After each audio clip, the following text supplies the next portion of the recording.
കഴിഞ്ഞ ദിവസം ക്രിസ്തുവിൽ ജനിക്കുക, വിശ്വാസത്തിൽ ജനിക്കുക എന്നതിനെക്കുറിച്ച് നമ്മൾ സംസാരിക്കുകയായിരുന്നു.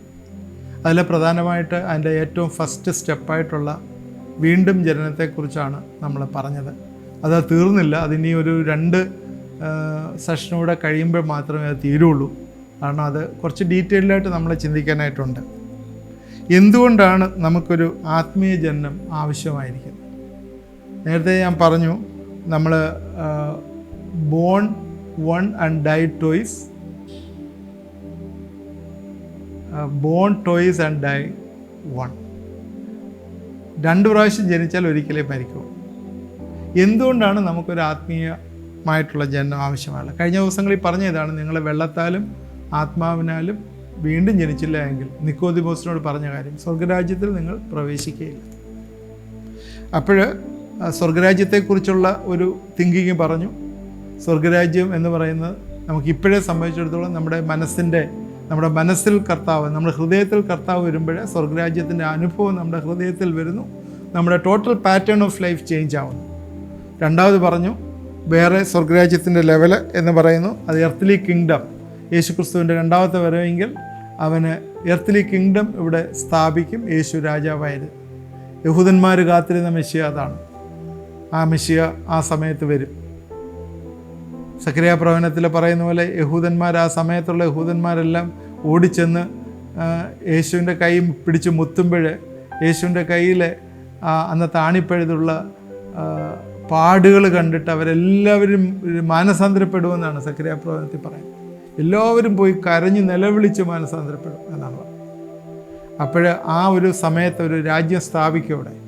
അതാണ് ഒരു എർത്തലി കിങ്ഡം എന്ന് പറയുന്നത്. അതിനുശേഷം യേശു നിത്യതയെക്കുറിച്ച് പറയുന്ന തൻ്റെ പിതാവിനെ എല്ലാം ഏൽപ്പിക്കും, അവൻ്റെ കംപ്ലീറ്റ്.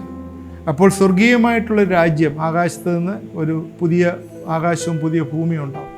സ്വർഗീയമായിട്ടുള്ള രാജ്യം, അതാണ് ലിറ്ററൽ ന്യൂ എർത്ത് എന്ന് പറയുന്നത്. സോ അത് എന്തുകൊണ്ടാണ് ഒരു ആത്മീയ ജനനം ആവശ്യം? സങ്കീർത്തനക്കാരൻ ദാവീദ് സങ്കീർത്തനം 51-ന്റെ 5-ാം വാക്യത്തിൽ പറയുന്നത്, പാപത്തിൽ എൻ്റെ അമ്മ എന്നെ ഗർഭം ധരിച്ചു. അത് ആ പ്രക്രിയയിലുള്ള പാപമല്ല, എന്നിൽ പാപം വസിക്കുന്നു എന്നുള്ളതാണ്. റോമർക്കെഴുതിയ ലേഖനം 3-ാം അധ്യായത്തിൻ്റെ 23-ാം വാക്യം സ്ക്രീനിനകത്ത് എഴുതി കാണിക്കുന്നുണ്ട്. എല്ലാവരും പാപം ചെയ്ത് ദൈവതേജസ് ഇല്ലാത്തവരായത്. പാപം ചെയ്ത് ദൈവതേജസ് ഇല്ലാത്തവരായത്. ഒരു വാക്യം കൂടെയുണ്ട്, ജെയിംസ് 1:15, യാക്കോബ് 1:15. പാപം മുഴുത്തിട്ട് മരണത്തെ പെറുന്നു. പാപം മുഴുത്തിട്ട് മരണത്തെ പെറുന്നു. ഈ പാപത്തിൻ്റെ അൾട്ടിമേറ്റ് റിസൾട്ട് എന്ന് പറയുന്ന ഡെത്താണ്. ഈ ഡെത്ത് എന്ന് ഇവിടെ പറയുന്ന എല്ലാ ഡെത്തും നമ്മുടെ ഈ ശരീരത്തിൻ്റെ മരണമല്ല. ശരീരത്തിൻ്റെ മരണം എല്ലാവരും മരിക്കും. ഒരു സെക്കൻഡ് ഡെത്താണ് എറ്റേണൽ ഡെത്ത് എന്ന് പറയുന്നത്. ഒരു നിത്യമായൊരു മരണം, അവൻ്റെ ആത്മാവിൻ്റെ ഒരു മരണം.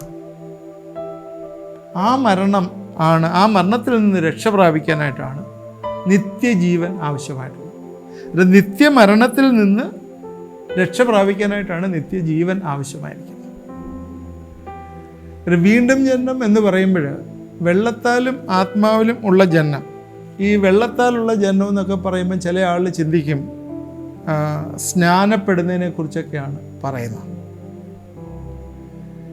ഇവിടെ നിക്കോദിമോസിനോട് പറയുന്നത്, നിക്കോദിമോസിൻ്റെ സമയത്ത് യോഹന്നാൻ്റെ മാനസാന്തര സ്നാനം മാത്രമേ ഉണ്ടായിരുന്നുള്ളൂ, വേറെ സ്നാനമൊന്നുമില്ല. പൗലോസ് പിന്നെ റോമർക്കെഴുതിയ ലേഖനങ്ങളിലുമൊക്കെ സ്നാനത്തെക്കുറിച്ച് വേറെ പഠിപ്പിക്കുന്നുണ്ട്. എന്നാൽ ഇവിടെ ഒരു സ്നാനത്തിൻ്റെ ഡോക്ട്രിൻ ഉണ്ടാക്കാനല്ല കർത്താവ് ശ്രമിക്കുന്നത്. അതൊന്നുമല്ല കർത്താവ് ശ്രമിക്കുന്നത്. അപ്പോസ്തലന്മാർ പഠിപ്പിച്ചിട്ടുണ്ട്. പിന്നീടുള്ള കാലങ്ങളിൽ അപ്പോസ്തല പ്രവൃത്തിയിലെ രക്ഷിക്കപ്പെട്ട് അവരെ സ്നാനമേറ്റ് അവർ സഭയോട് ചേർന്നു എന്നൊക്കെ പഠിച്ചിട്ടുണ്ട്. അതിൽ യേശുക്രിസ്തു ഇവിടെ നിക്കോദിമോസിനെ പഠിപ്പിക്കുന്നത് ഒരു സ്നാനത്തിൻ്റെ ഒരു ഡോക്ടറൊന്നുമല്ല. പിന്നെയോ അവനെ ചോദിക്കുന്ന ഒരു ചോദ്യമുണ്ട്, മനുഷ്യൻ വൃദ്ധനായ ശേഷം ജനിക്കുന്നത് എങ്ങനെ? രണ്ടാമതും അമ്മയുടെ ഉദരത്തിൽ കടന്ന് ജനിക്കുമോ എന്ന് ചോദിച്ചു. അതിന് അവനെ പറയുന്ന ഫിസിക്കൽ ബർത്തിനെ കുറിച്ചാണ്. അവൻ അത്രയത് മനസ്സിലായുള്ളൂ. നിക്കോദിമോസിന് മനസ്സിലായത് ഫിസിക്കൽ ബർത്തിനെ കുറിച്ചാണ്. യോഹന്നാൻ 7:37 മുതൽ 39 വരെയുള്ള വാക്യങ്ങൾ നമ്മൾ പഠിച്ചാൽ,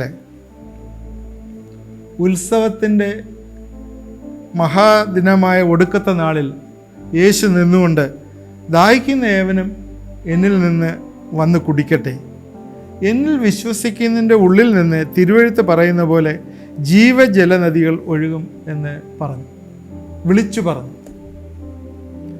വെള്ളം എന്നത് ഇവിടെ ഒരു യേശുക്രിസ്തു ഇവിടെ ചിത്രീകരിക്കുന്ന ഒരു പരിശുദ്ധാത്മാവിൻ്റെ അടയാളമായിട്ടാണ് കാണുന്നത്. It is a metaphor of spirit water. Yohannan 3:8 പറയുന്നുണ്ട്, ആത്മാവിനാൽ ജനിച്ചവനെല്ലാം അതുപോലെയാകുന്നു എന്ന് രേഖപ്പെടുത്തിയിട്ടുണ്ട്. എന്ന് പറഞ്ഞാൽ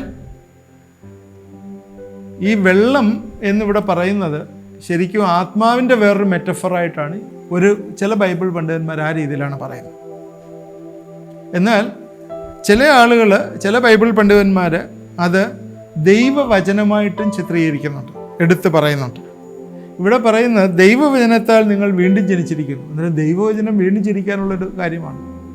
അത് ഇവിടെ അതുകൊണ്ട് ബൈബിൾ നോളജ് കമൻട്രി ദൈവദാസന്മാർ എഴുതിയ തിയോളജിയൻസ് എഴുതിയിരിക്കുന്നത്, ഇവിടെ വെള്ളത്തെക്കുറിച്ച് പറഞ്ഞിരിക്കുന്നത് ദൈവവചനമാക്കിയാണ്.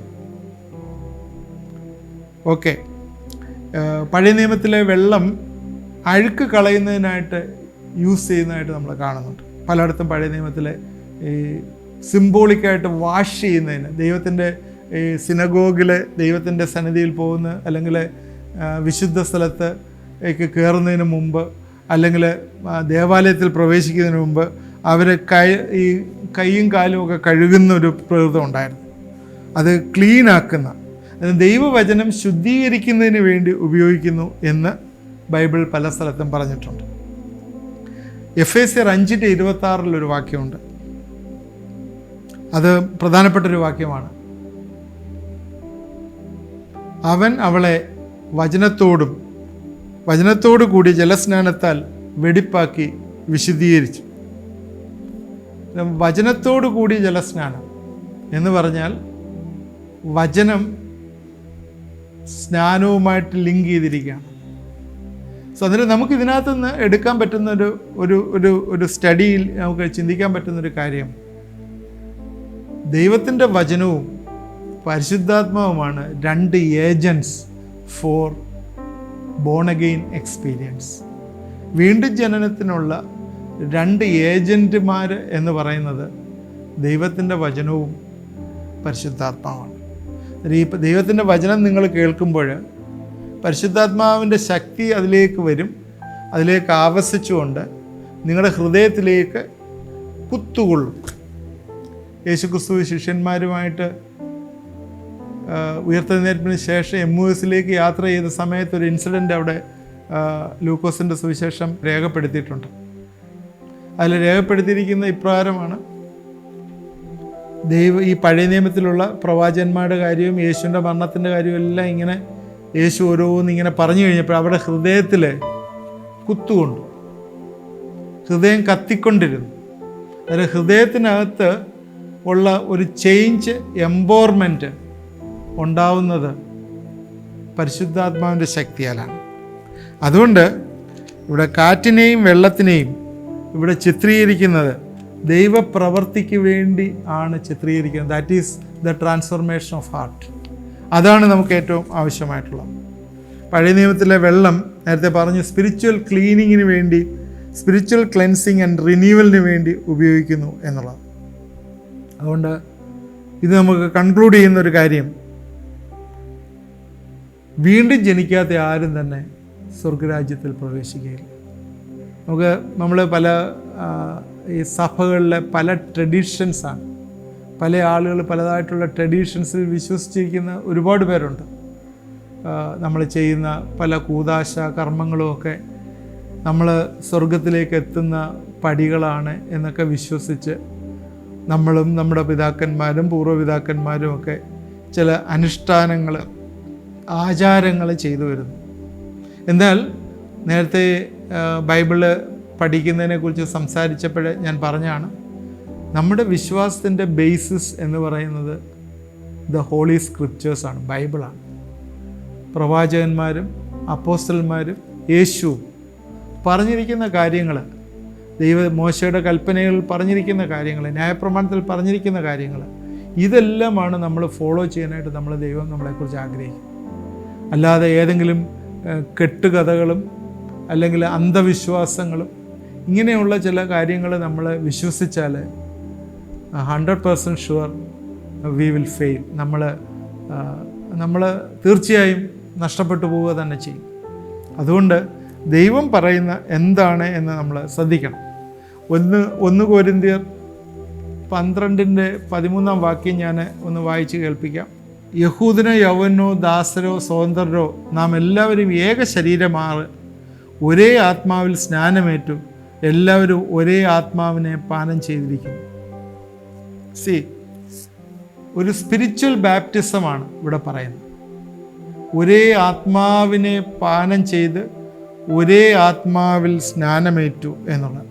യേശുക്രിസ്തു എന്ന ശരീരത്തിൻ്റെ അവയവങ്ങളായിട്ട് നമ്മൾ ചേർന്നിരിക്കുകയാണ്. അതെങ്ങനെയാണ് ചേരുന്നതെന്ന് ചോദിച്ചാൽ, അത് വീണ്ടും ജനിക്കുന്ന സമയത്താണ് അത് ചേരുന്നത്. അതൊരു പൊസിഷണൽ ചേഞ്ചാണ്. നമ്മുടെ പൊസിഷൻ, വി ആർ ചേഞ്ച്. നമ്മൾ ഈ ലോകത്തിൻ്റെ കല്ലുകളായിരുന്ന നമ്മൾ കർത്താവിനെ സ്വീകരിക്കുന്ന സമയത്ത്, അല്ലെങ്കിൽ ഹൃദയത്തിൽ അവനെ വിശ്വസിക്കുകയും വായുകൊണ്ട് ഏറ്റുപറയുകയും ചെയ്യുന്ന സമയത്ത്, ഈ കല്ല് യേശു എടുത്ത് അവൻ്റെ ശരീരത്തിനോട് ചേർത്ത് വെക്കുകയാണ്. അതാണ് സ്പിരിച്വൽ ബാപ്റ്റിസം എന്ന് പറയുന്നത്. ശരിക്കും ഒരു പരിശുദ്ധാത്മാവിൻ്റെ ശക്തി നമ്മളിലേക്ക് വന്ന് നമുക്ക് വലിയൊരു ട്രാൻസ്ഫോർമേഷൻ വരുമ്പോഴേ മൂലയിൽ കിടക്കുന്ന കല്ല് എടുത്ത് അവൻ്റെ ശരീരത്തോട് ചേർത്ത് നമ്മൾ അവയവങ്ങളാക്കി മാറ്റുന്ന, അതാണ് ഇതിൽ പറയുന്നത്. അതുകൊണ്ട് വീണ്ടും ജനിക്കാതെ ആർക്കും ഒരു നാളും സ്വർഗരാജ്യത്തിൽ പ്രവേശിക്കാൻ സാധ്യമല്ല. ഞാൻ ഇന്നത്തെ എൻ്റെ സമയം ഇവിടെ അവസാനിക്കുകയാണ്.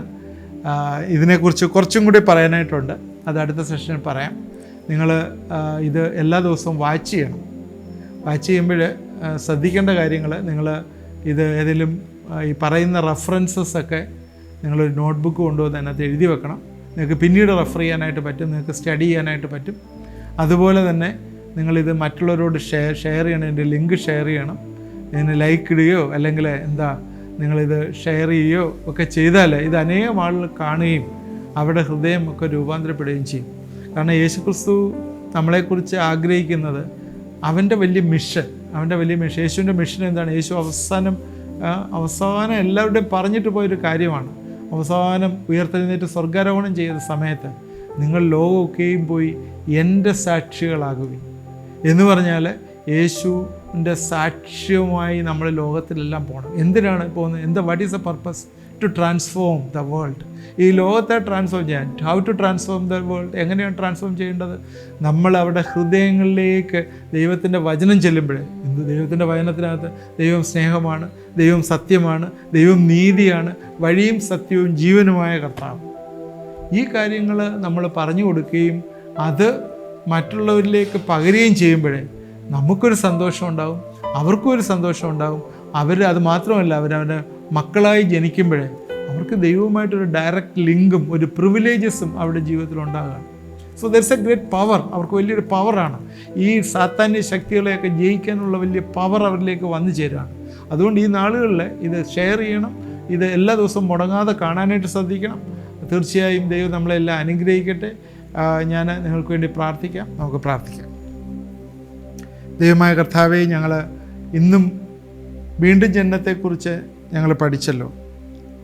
യഥാർത്ഥത്തിൽ ഞങ്ങൾ പാപികളായിരുന്നു എന്നുള്ളൊരു ചിന്ത കർത്താവേ നീ ഞങ്ങൾക്ക് തന്നു. അതോർത്ത് സ്തോത്രം. അമ്മയുടെ ഉദരത്തിൽ ഉരുവായ സമയം മുതലേ ഞങ്ങൾ പാപത്തിലായിരുന്നു എന്നുള്ളത്. എന്നാൽ അതിൽ നിന്ന് ഞങ്ങളെ വിടുവിച്ചത് ഈ ട്രഡീഷണലായിട്ടുള്ള ആചാരങ്ങളിലായിട്ടൊന്നും അല്ല കർത്താവേ. അതിന് ഞങ്ങളെ വിടുവിച്ചത് യേശുക്രിസ്തുവിൻ്റെ നിർദോഷവും നിഷ്കളങ്കവുമായ രക്തത്താലാവുന്നു എന്ന് ഞങ്ങളെ വായിച്ചു കേട്ടു. കെടുന്ന ബീജത്താലല്ല, കെടാത്ത ബീജത്താൽ കർത്താവേ, ആ സീഡിനാൽ ഞങ്ങളെ കർത്താവെ ദൈവവചനം എന്ന സീഡിനാലും പരിശുദ്ധാത്മാവിൻ്റെ ശക്തിയാലും ഞങ്ങൾ കർത്താവെ റിന്യൂഡായി റിഫോംഡായി എന്ന ദൈവത്തിൻ്റെ വചനത്തിലുള്ള ഓർത്ത സ്തോത്രം. ഇന്ന് കർത്താവെ ഹൃദയത്തിൽ ഞങ്ങളത് ഏറ്റെടുത്ത് പ്രാർത്ഥിക്കുന്നു. ദൈവമേ, ഞങ്ങൾ ആരെങ്കിലും ഇത് കേട്ടുകൊണ്ടിരിക്കുന്നവരെ ഈ വലിയ വീണ്ടും ജനനത്തിൻ്റെ അനുഭവത്തിൽ വന്നിട്ടില്ലെങ്കിൽ ഇന്ന് കർത്താവെ ഈ സമയത്തെ നിൻ്റെ സന്നിധിയിലെ കർത്താവെ അവരെ അപേക്ഷിക്കട്ടെ. തീർച്ചയായും ദൈവം അവരുടെ ഹൃദയത്തിൽ ആളത്വത്തിൽ വരും. തീർച്ചയായും വന്ന് അവരുടെ ജീവിതത്തിൽ എന്നേക്കും വസിക്കുകയും ആ പരിശുദ്ധാത്മാവിൻ്റെ ശക്തിയിൽ ജീവിക്കുകയും ചെയ്യും എന്ന് ഞങ്ങൾ വിശ്വസിക്കുന്നു. ഞങ്ങളവരെയൊക്കെ നിൻ്റെ കരങ്ങളിലേക്ക് സമർപ്പിച്ച് പ്രാർത്ഥിക്കുന്നു. നിൻ്റെ വലിയ അനുഗ്രഹങ്ങളും നന്മകളും അവരുടെ മേലിരിക്കട്ടെ എന്ന് പ്രാർത്ഥിക്കുന്നു. രോഗികളായ ആരെങ്കിലും പ്രയാസം അനുഭവിക്കുന്നെങ്കിൽ അവരെയും ഞങ്ങൾ ഈ തരണത്തിൽ ഏൽപ്പിച്ച് പ്രാർത്ഥിക്കുന്നു. വലിയൊരു വിടുതൽ നീ അയക്കുകയും സഹായിക്കുകയും ചെയ്യണമേ എന്ന് പ്രാർത്ഥിക്കുന്നു. ജോലി അന്വേഷിച്ചുകൊണ്ടിരിക്കുന്ന ചിലർക്കൊക്കെ കർത്താവെ ഈ ദിവസങ്ങളിൽ പ്രാർത്ഥിക്കുമ്പോൾ കർത്താവെ അവർക്കൊരു ഇൻ്റർവ്യൂ മെമ്മോ ഈ ദിവസങ്ങൾ കിട്ടത്തക്ക രീതിയിൽ കർത്താവെ നീ സഹായിക്കണമേ എന്ന് പ്രാർത്ഥിക്കുന്നു. ഹയർ സ്റ്റഡീസിന് വെയിറ്റ് ചെയ്യുന്നവർക്ക് കർത്താവെ ആ ഹയർ സ്റ്റഡീസിനുള്ള ഇൻവിറ്റേഷൻ ഈ ദിവസങ്ങളിൽ വന്നു ചേരട്ടെ എന്ന് ഞങ്ങളെ പ്രാർത്ഥിക്കുന്നു. കർത്താവെ ഇത് ഏത് സമയത്ത് കാണുന്നു, ഏത് സമയത്ത് ടെലികാസ്റ്റ് ചെയ്ത് കാണുന്നു എന്ന് ഞങ്ങൾ അറിയത്തില്ല. എന്നാൽ ഇതിന് നിൻ്റെ ശക്തി പവർ അതിൽ കർത്താവെ ഇരിക്കുന്നതിനാൽ ഇത് ഉവ്വ എന്നും ആമീൻ എന്നും അവരുടെ ജീവിതത്തിൽ ആയിത്തീരട്ടെ എന്ന് പ്രാർത്ഥിക്കുന്നു. കർത്താവെ ഈ വിഷയങ്ങൾ നിൻ്റെ കരങ്ങളിലേക്ക് സമർപ്പിക്കുന്ന വിശ്വാസത്തോടെ ഏറ്റെടുത്തവരെ നീ അനുഗ്രഹിക്കുന്ന ഓർത്ത സ്തോത്രം. പ്രാർത്ഥന കേട്ട ഓർത്ത സ്തോത്രം യേശുക്രിസ്തുവിൻ്റെ നാമത്തിൽ പ്രാർത്ഥിക്കുന്നു. കേൾക്കുമാറാണമേ. ആമേൻ. നാളെയും ഇതേ സമയത്ത് നിങ്ങൾക്ക് ഇത് ശ്രദ്ധിക്കാം. ഇതിൻ്റെ തുടർച്ചയായിട്ട് വീണ്ടും ജനനത്തെക്കുറിച്ചുള്ള കാര്യം ഞാനത് വീണ്ടും പറയുന്നതാണ്. നിങ്ങൾക്ക് വീണ്ടും അത് ശ്രദ്ധിക്കാവുന്നതാണ്. തീർച്ചയായും ദൈവം നമ്മളെ എല്ലാവരെയും അനുഗ്രഹിക്കട്ടെ.